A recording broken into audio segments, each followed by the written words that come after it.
نہ ٹھنڈا ہے نہ خوشنما۔ یہ لوگ اس سے پہلے عیش نعیم میں پڑے ہوئے تھے اور گناہ عظیم پر اڑے ہوئے تھے، اور کہا کرتے تھے کہ بھلا جب ہم مر گئے اور مٹی ہو گئے اور ہڈیاں ہی ہڈیاں رہ گئے تو کیا ہمیں پھر اٹھنا ہوگا؟ اور کیا ہمارے باپ دادا کو بھی؟ کہہ دو کہ بے شک پہلے اور پچھلے سب ایک روز مقرر کے وقت جمع کیے جائیں گے۔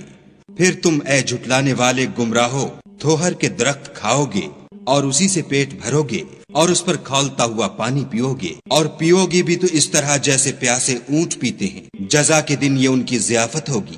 ہم نے تم کو پہلی بار بھی تو پیدا کیا ہے، تو تم دوبارہ اٹھنے کو کیوں سچ نہیں سمجھتے؟ دیکھو تو کہ جس نطفے کو تم عورتوں کے رحم میں ڈالتے ہو، کیا تم اس سے انسان کو بناتے ہو یا ہم بناتے ہیں؟ ہم نے تم میں مرنا ٹھہرا دیا ہے، اور ہم اس بات سے عاجز نہیں کہ تمہاری طرح کے اور لوگ تمہاری جگہ لے آئیں اور تم کو ایسے جہان میں جس کو تم نہیں جانتے پیدا کر دیں۔ اور تم نے پہلی پیدائش تو جان ہی لی ہے،